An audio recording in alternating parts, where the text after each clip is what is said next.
할렐루야. 우리 옆 사람과 은혜 받읍시다 라고 인사하겠습니다. 은혜 받읍시다. 1947년 봄에 이스라엘 광야에서 약 2000년 동안 햇빛을 보지 못했던 가장 중요한 성경 사본이, 필사본이 사해 근처 쿰란 동굴에서 발견이 되었습니다. 제가 성지순례 하러 갈 때에 그 쿰란 동굴이 있는 곳을 가보았습니다. 사해 사본이 발견된 장소는 거의 풀이 없는 바위산인데 동굴들이 여기저기 자연 동굴들이 패여져 있었습니다. 베두민 이 목동이 그 근처에서 염소를 먹이고 있었습니다. 그런데 염소 한 마리가 와디 쿰란의 가파른 바위 언덕에서 풀을 찾다가 길을 잃고 말았습니다. 베두인족 목동이 길 잃은 염소를 찾다가 크고 깜깜한 동굴 하나를 발견을 했는데 목동이 돌멩이 하나를 들어서 그 동굴에 던져 넣었습니다. 한참 있더니 쨍그랑 소리가 났습니다. 그래서 친구 한 명하고 용기를 내어서 동굴 구멍을 비집고 들어갔습니다. 희미한 햇빛에 꽤 큰 항아리들을 발견을 했습니다. 그 중에 하나는 조금 전 던진 돌멩이에 깨져 있었습니다. 깨진 항아리 조각들을 치우고 항아리 안에 있는 내용물을 조사를 해보았습니다. 그랬더니 기대했던 금덩어리는 없고 대신에 알 수도 없고 읽을 수도 없는 글씨로 덮인 먼지 낀 두루마리들이 그 항아리에 들어 있었습니다. 그걸 들고 나와서 이 베두인 목동이 베들레헴 어느 한 골동품 상인에게 그냥 몇천 원을 받고 팔았습니다. 훗날 이 두루마리는 저명한 성서 고고학자의 손에 들려지게 되고 이 두루마리의 비밀이 밝혀졌는데 누가 어떻게 왜 그 동굴에 이 필사본 성경을 써서 보관을 했는지 모르지만 그 사본은 굳이 값으로 칠 수 없는 어마어마하게 이 세상에 존재한 가장 오래되고 가장 중요한 성경의 필사본으로 드러났다라는 것입니다. 그래서 거의 창세기부터 요한계시록까지 여기 구약 성경을 비롯해서 성경이 거기에 잘 기록이 돼 있더라라는 거죠. 사해 사본 두루마리가 그렇게 엄청난 가치를 지닌 줄을 몰랐던 목동은 돈 몇 푼에 그것을 몰래 팔아 넘기고 말았습니다. 그 목동이 자신이 발견한 두루마리의 가치를 알았더라면 아마 이 목동의 팔자를 고쳤을지도 모릅니다. 이들에게는 보화를 발견하고도 그 가치를 몰랐던 것처럼 우리가 앞으로 들어가게 될 천국은 감추인 보화입니다. 예수 믿고 신앙생활하는 사람들 중에 아주 재미있게 신나게 신앙생활을 하는 사람들이 있습니다. 좁은 길을 걸으면서 밤낮 기뻐하는 것 주의 영이 함께합니다. 남이 알지 못하는 이 기쁨을 간직하고 사는 사람이 있습니다. 반대로 신앙생활을 하고 교회에 나오는 게 아주 힘들고 부담이 되는 분들이 있습니다. 안 가자니 불안이고 나가자니 부담이고 왜 그럴까요? 마태복음 13장에는 7가지의 천국의 비유가 나옵니다. 또 천국은 마치 씨를 뿌리는 자가 나가서 또 오늘 읽은 이 성경 말씀도 그렇습니다. 46절까지만 보면 예수님이 말씀하신 이 두 가지 비유가 나옵니다. 첫 번째 비유는 밭에서 보화를 발견한 사람의 비유입니다. 천국은 밭에 감추인 보화와 같다라는 것입니다. 어떤 사람이 남의 땅을 빌려서 농사를 짓습니다. 그런데 그날따라 밭을 깊게 갈 생각이 들어서 쟁기를 좀 깊게 집어넣었더니 쟁기가 가다가 탁 걸리는 겁니다. 그래서 왜 안 나가나 하고 그 밑을 파보았더니 이게 괴짝이 하나 나왔는데 그 괴짝 속에 온갖 금은 보물들이 다 들었더라라는 거예요. 옛날에는 갑자기 적군이 쳐들어오면 피난 가면서 보물을 맡길 은행도 없고 막상 값줄 데도 없으니까 자기 땅에다가 그것을 깊이 파고 묻어두고 도망을 가는 겁니다.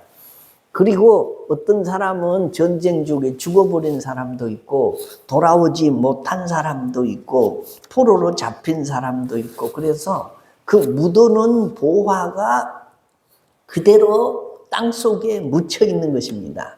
이 농부는 그 보물을 발견한 것입니다. 그런데 유대 땅의 법에 의하면은 땅 주인의 밭에 있는 보물은 누구 거냐? 땅 주인의 거예요. 남의 밭에서 그걸 발견했어도 가져올 수가 없다라는 것입니다. 그 보물을 발견한 사람은 얼른 그것을 다시 덮어놓고 자기 집에 와서 이불을 덮어쓰고 키득키득하고 웃습니다. 아주 재미가 났습니다. 기쁨이 대단합니다. 왜냐하면 아무도 모르는 보물이요. 자기가 발견한 보물이요. 그래서 그것을 내 것으로 삼기만 하면 되는데 누구 땅이냐? 남의 땅이에요. 그래서 그날부터 자기가 가진 것을 다 팔아서 그 밭을 나중에 샀다라는 말씀이 이것이 천국이다. 그렇게 말씀합니다. 두 번째 비유가 뭐냐? 진주를 구하는 장사. 이 상인의 비유인데 45절로 46절에 있는 말씀입니다. 천국은 좋은 진주를 구하는 상인과 같다. 그가 값진 진주 하나를 발견하면 가서 가진 것을 다 팔아서 그것을 산다라는 거예요.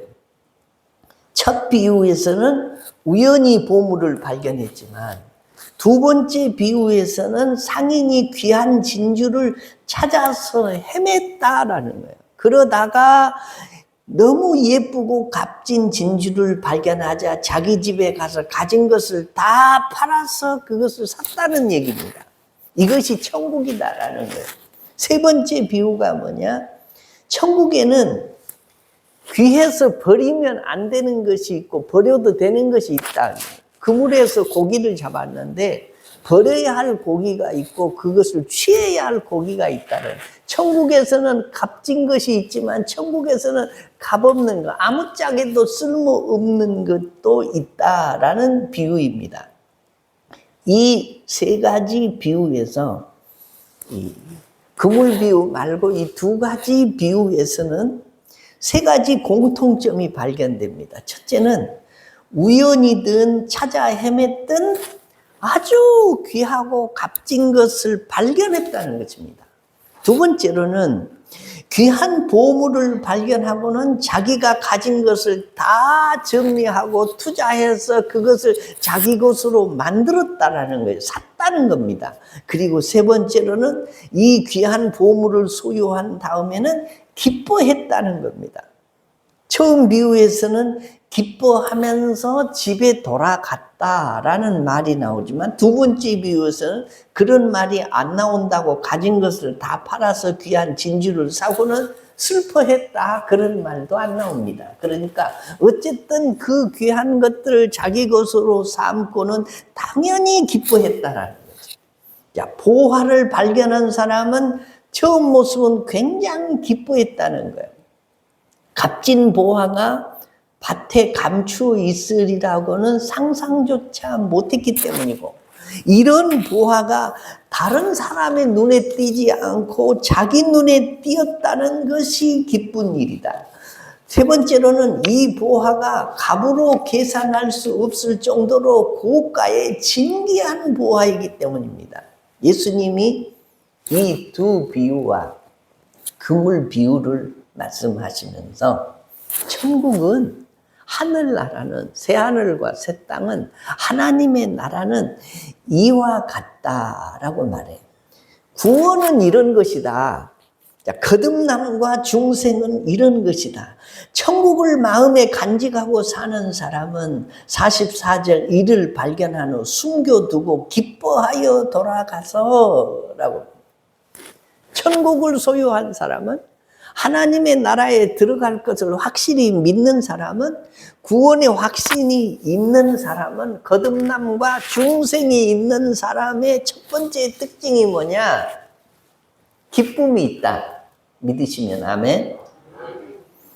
천국은 죽어서만 가는 나라가 아니라 여기서부터 시작이 됩니다. 그러므로 우리는 이 말씀 속에서 어떻게 하면 예수 믿는 것이 기쁘고 재미있어지는지 그 비결을 발견하셔야 돼요. 특별히 예수 믿는 재미가 안 느껴지신 분, 교회 안 가자니 꺼리고 가자니 부담이고 믿자니 이게 내가 희생해야 할 것이 너무 많고 안 믿자니 두렵고 이거 지옥이 있다고는 하는데 안 믿으면 내가 큰일 날 것 같고 그래서 이래도 기쁨이 없고 저래도 기쁨이 없고 갈팡질팡 하신 분들은 이 말씀을 특별히 마음에 새겨야 돼요.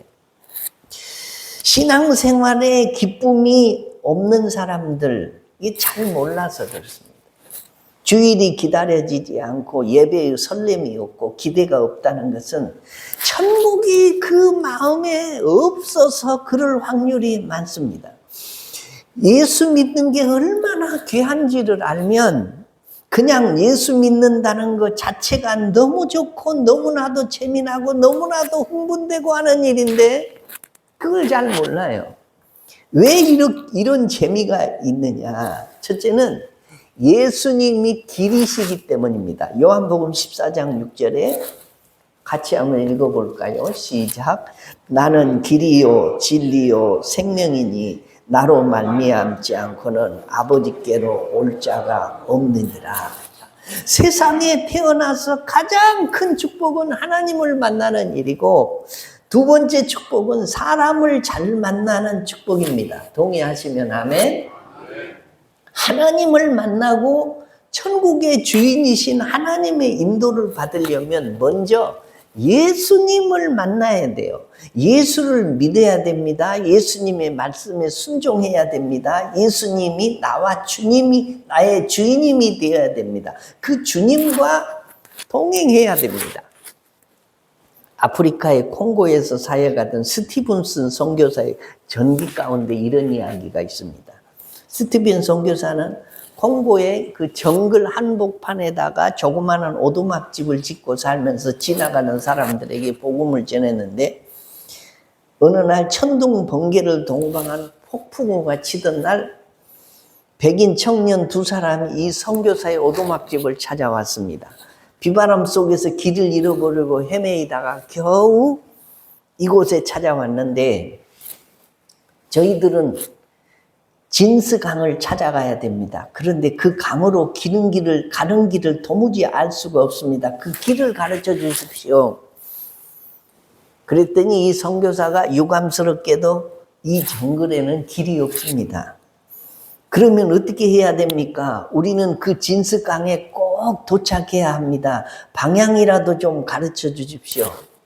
여기에서는 방향을 가르칠 수가 없습니다. 그러면 어떻게 하란 말입니까?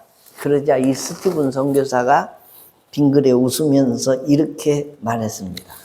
방법은 단 하나밖에 없습니다. 그것은 제가 당신들을 데리고 가는 것입니다.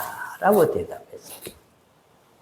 우리가 천국길을 찾아가는 것이 아닙니다. 우리가 천국길을 찾아갈 수도 없습니다. 예수님이 이 세상에 천국에서 오셨습니다. 성령님이 천국에 계시다가 이 세상에 내 속에 들어오셨습니다. 그래서 천국 가는 길은 내가 죽어서 내 영혼이 천국을 스스로 알아서 찾아가는 것이 아니라 천국에서 오신 성령님이 내 속에 계시다가 나를 천국으로 인도해 가야 가는 거예요. 그래서 예수님은 내가 곧 길이요 라고 말했어요. 천국 가는 길을 우리 속에 모셔야 천국에 들어가는 것입니다. 그래서 그 예수님을 믿는 것이고 신뢰하는 것이고 섬기는 것이고 순종하는 것이 천국 가는 길인 줄로 믿으시면 아멘. 우리를 천국에 들어가게 하시는 분은 오직 예수님 뿐이셔. 그래서 예수님을 모시고 살면 우리 속에 기쁨이 생긴다. 무슨 기쁨? 천국이 내 것이 되는 기쁨이 생기는 줄로 믿으시면 아멘.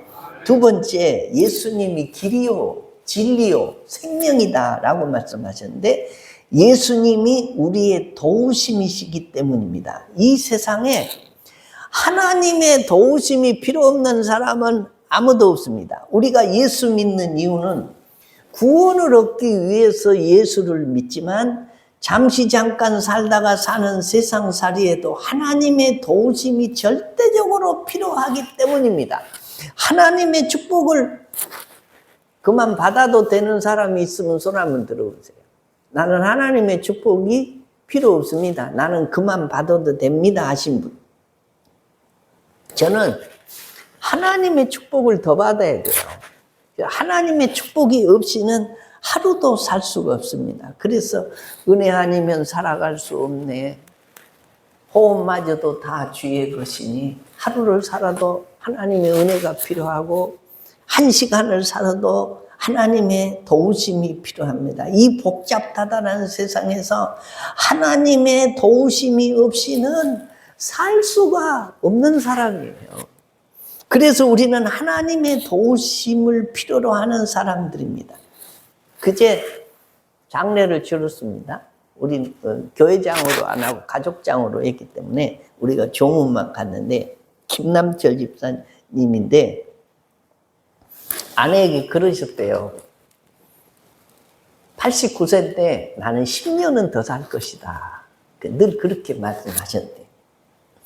그리고 98세신데 그 노인 일자리를 다니시려고 준비를 하시다가 그 집을 하나 따로 얻어야 그 노인 일자리를 준다고 합니다. 그래서 그 일자리를 얻으려고 따로 집을 하나 얻어놨는데 추우니까 보일러가 얼어서 그것을 어떻게 손을 보시다가 넘어져가지고 20일 만에 병원에 입원해 계시다가 돌아와요. 살 줄만 알지 죽을 줄을 몰라요. 어제까지 멀쩡하시던 분이 우리 권사님 중에 한 분이 그 담낭 수술하시고 지금 병원에 누워 계십니다. 어제까지 뚱뚱 걸어 다니시던 분이 병원에서 시술하시고 지금 회복 중에 계신 우리 장로님도 계세요. 그냥 건강검진을 했는데 뭐 콩팥에 암 기운이 있다고 해서 뭐 조직 검사를 해보니까 진짜 이게 암 성분이 있는 거예요.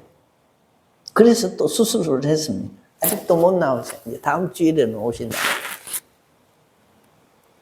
내일 일을 아는 사람이 한 사람도 없습니다. 그래서 하늘과 땅의 모든 권세를 가지신 예수님, 세상 끝날까지 함께 하시고 동행하시고 지켜주실 주님이 우리에게는 필요한 거예요. 그래서 그 주님이 없이는 우리는 하루도 세상을 맘 편히 살 수 없는 줄로 믿으시면 아멘. 그래서 마태복음 6장 33절에 너희는 먼저 그의 나라와 그의 의를 구하라. 그리하면 이 모든 것을 너희에게 더하시리라 라고 말씀해요. 예수 믿는 기쁨을 간직하고 살려면 이 모든 것이라는 것은 우리가 염려하는 의식주 곧 우리의 생존에 필요한 것들 그리고 자녀들의 미래를 책임지시겠다는 약속과 보장입니다. 그 나라와 그의 의를 구하면 이 모든 것을 너희에게 더하시겠다라는 하나님의 약속이에요. 그래서 신앙생활의 기쁨을 간직을 하려면 이 경지까지는 이르러야 합니다. 내 힘으로 사는 것이 아니고 생사화복이 주님 손에 달려 있음을 믿고 그 나라와 그의 의를 먼저 구하고 나머지 이 땅의 의식주 생사화복 자녀들의 앞날과 행불행은 주님 손에 올려드립니다. 주님이 나를 선히 인도해 가십시오라고 주님께 맡기고 사는 사람이 천국을 소유한 기쁨을 누리고 살 줄로 믿으시면 아멘. 주님이 안 도와줘도 나 살 수 있어요. 나 살 수 있어. 그러니 적당히 그냥 신앙생활하고 하나님 때때로 부르면 그때 좀 도와주세요. 안 부를 때는 그냥 내버려 두세요. 내 마음대로 좀 살게. 이것은 아직도 천국의 기쁨을 소유할 그 믿음에 이르지 못한 사람, 한참 뒤떨어진 사람. 우리가 왜 예수님을 찾아야 되냐? 예수님이 우리의 상급이기 때문입니다. 이 땅과 하나님의 나라에서 우리가 상급을 받으려면 심어야 돼요. 심지 않는 데서 거두는 일은 없습니다. 예수 믿는 것은 영혼을 위해서 순간을 투자하는 거예요. 본문에 나오는 사람들은 뭘 하냐? 투자를 합니다. 내가 소작농으로 경작하고 있는 밭에 보물이 있는 걸 알고는 이불 속에 들어가서 키득키득 웃습니다. 얼굴이 한박 얼굴입니다. 그리고 팔 수 있는 것을 다 팝니다. 사람들이 미쳤다고 합니다. 망해간다고 합니다. 우리 집이 그랬습니다. 우리 아버님이 40세 예수를 믿기 시작했는데 하나님을 만나고 예수를 잘 믿어요. 그렇게 술을 좋아하시던 분이 술을 다 끊고 담배도 끊고 주일날은 일절을 일을 안 하고 주일을 지킵니다. 제사도 안 지냅니다. 11조를 드립니다. 동네 사람들하고는 전혀 다른 인생을 살기 시작합니다. 가죽으로 된 두툼한 책을 하나 항상 끼고 다니시면서 그 옆에 빨간 문드린 성경책을 끼고 다니시면서 그 말씀대로 삽니다. 하나님의 말씀에 가라고 하면 가고 서라고 하면 서고 하라고 하면 하고 하지 말라고 하면 뼈를 깎는 아픔이 있어도 금하고 삽니다. 한결같이 믿음으로 삽니다. 그때 동네 사람들이 뭐라고 했냐? 저 집 몇 조금 못 가서 망한다. 몇 조금 못 가서 망한다. 주일날 일도 안 해. 제사도 안 지내. 술, 담배도 안 마셔. 그리고 교회에다 다 바쳐. 11조 생활하고 처음 익은 거 다 갖다 교회에다 바치고 전도사님한테 순종하고 그러고 사니까 몇 조금 못 가서 망하리라고 사람들이 다 어디 두고 보자 얼마나 가는가 다 그랬습니다. 그런데요, 우리 동네에서 가장 성공하고 멋있고 행복한 가문이 우리 집인 줄로 믿으시면 아멘. 우리 집보다 더 잘된 집이 없죠, 우리 동네에서.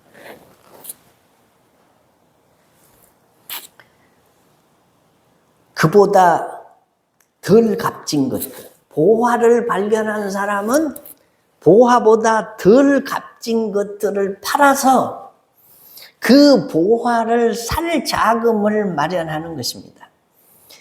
다시 말하면 투자를 해야 된다. 심어야 된다라는 거죠. 투자해야 예수 믿는 것이 귀한 줄 알게 되고 예수 믿는 것이 귀한 줄 알아야 비로소 신앙생활이 재미가 있고 기쁨이 있게 되는 것입니다. 자기 소유를 다 판다는 것은 그물을 버려두고 주님을 따르는 제자들의 삶이었고 자기 모든 소유를 버리는 것이 없어요. 하늘나라 천국을 위해 버리는 것입니다. 투자하는 것입니다. 자기를 부인하고 자기 십자가를 지고 주님을 따르는 것이 투자하는 것입니다. 자기 부모와 처자와 형제와 자매와 자기 목숨까지도 미워하는 것이 투자하는 것이었어요. 이분들에게 돌아오는 보상은 바로 주님이 주시는 기쁨입니다. 이 기쁨과 상급을 얻기 위해서 내가 투자할 것이 여러분 무엇이라고 생각하십니까? 여러분 뭘 투자하십니까? 우리가 이 기쁨과 상급을 얻기 위해서 투자할 것은 두 가지입니다. 첫째는 시간이고 둘째는 재물입니다. 예수 믿는 귀중함을 알고 예수 믿는 게 재미있고 기쁨을 누리기 위해서는 먼저 뭘 투자해야 된다? 시간을 투자해야 된다. 예배 시간, 기도 시간, 성경 읽는 시간, 전도하는 시간, 경건의 시간, 봉사하는 시간, 순종하는 시간, 투자는 시간과 관계가 있습니다. 시간은 생명입니다. 우리가 한정된 시간만 살다가 갈 것이기 때문에 그렇습니다. 시간 투자하지 않고는 하나님의 나라에 가서 상급을 기대할 수가 없어요. 보물을 차지할 수가 없어요. 두 번째가 뭐죠? 돈을 투자하는 것입니다. 자, 보물을 발견한 사람이 다 팔았습니다. 뭐하러 팔았어요? 돈을 마련하려고. 그것을 사는 돈을 준비하려고. 돈을 마련해서 그 밭과 진주를 사려고 길을 쓰고 사서 기쁨을 누렸다. 그것을 자기 것으로 삼았다라는 것입니다. 11조 생활을 하는 사람의 믿음은 믿을만해요. 신앙생활 하는데 아직도 11조 생활을 못하고 11조를 드리면서 이게 손을 벌벌 떠는 사람은 아직 멀었어. 아직 멀었어. 그 사람이 신앙생활을 잘하는지 못하는지를 보려면 11조 생활을 하는지 못하는지 그것만 가지고도 볼 수 있어요. 평가할 수 있어요. 물론 하나님이 보실 때 뭘 보실는지는 모르지만 우리가 목회를 하면서 보면 그래도 11조 생활하는 사람의 믿음은 흔들리지 않습니다. 그 믿음은 인정받을 만한 믿음입니다. 마태복음 6장 21절에 너희의 재물이 있는 곳에 너희 마음도 있다라고 했습니다. 정말로 우리가 예수 믿는 기쁨을 얻기 위해서는 시간을 투자하고 또 뭘 투자해야 돼요? 보물, 물질, 이 돈을 투자해야 된다라는 거예요. 주보를 잘 보신 분들은 아시겠지만 그 헌금자 명단에 선교헌금에다가 그 앞에다가 내가 전도자를 더 붙였어요. 전도 선교헌금이라고 붙여놨어요. 새해에는 여러분들이 헌금을 하실 때에 선교헌금 우리가 1년에 한 달에 밖으로 선교헌금을 보내는 게 103만 원인가 되는데 새해에는 우리가 전도 선교헌금을 따로 이렇게 합해서 해야 되겠구나 그렇게 생각해요. 그래서 우리 직분자들은 선교헌금을 뭐 10,000원 하신 분들은 한 20,000원 하면 좋겠고 30,000원 하신 분들은 한 60,000원 하시면 좋겠어요.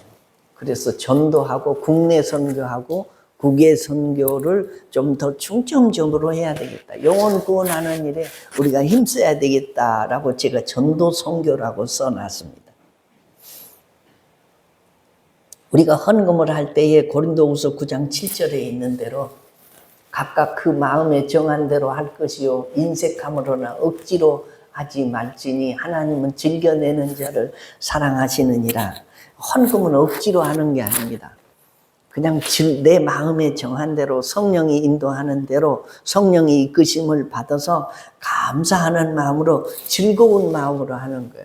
헌금을 하는데 막 마음에 갈등이 생기고 기쁨이 없고 이 돈 가지면 내가 어디 가서 뭘 사 먹고 이 돈 가지면 뭐 옷을 한 번 더 살 거고 막 그럴 텐데 그런 갈등이 생기면 아예 하지 마세요. 하나님은 즐겨내는 자를 사랑하시고 그것을 아벨의 제물로 받으신다라는 겁니다. 그럼에도 불구하고 우리가 이 해야 할 것이 있는데, 여러분 주식 투자해 보셨어요? 주식 투자. 요즘에 뭐 주식 투자를 거의 한답니다만은, 주식 투자를 하는 사람이 어떤 회사의 주식을 샀어요. 주식을 사면 그때부터 그 회사에 관심이 많습니다. 그 회사가 잘 돼야 되고, 그 회사에 무슨 뉴스가 나오면 검색을 해보고, 그게 아무 상관이 없지만 내가 그 회사의 주식을 한 주 갖고 있다는 것 때문에 그 회사에 관심이 많아요.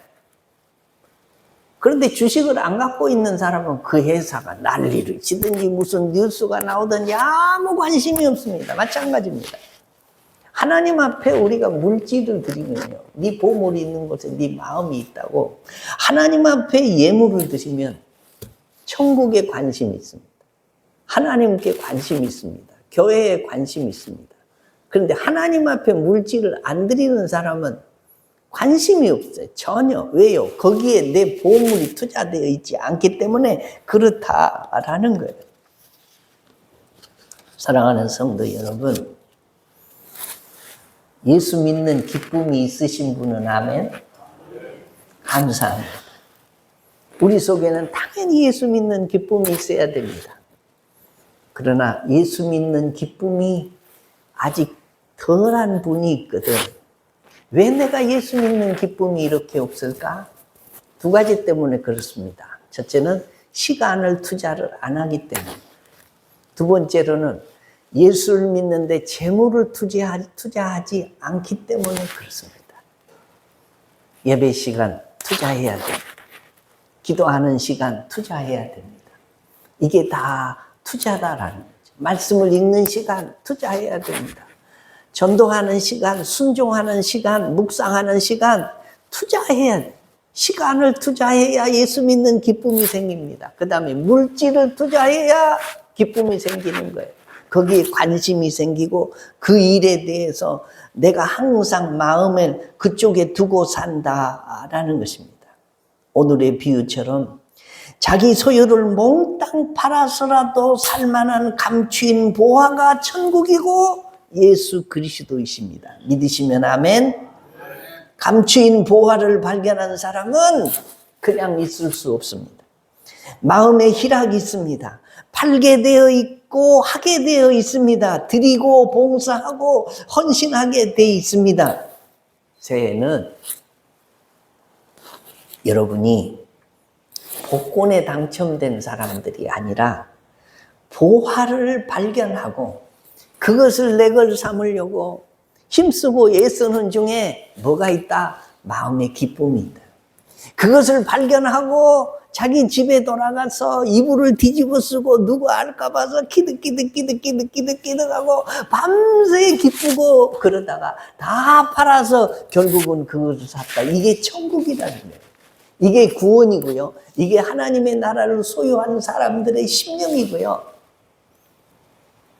바라기는 새해는 여러분들 심령 속에 예수 믿는 기쁨, 천국을 소유한 기쁨, 하나님의 말씀을 간직하고 사는 이런 보화가 여러분 속에 있어서 성령이 주시는 이 기쁨이 날마다 늘 충만하시기를 주의 이름으로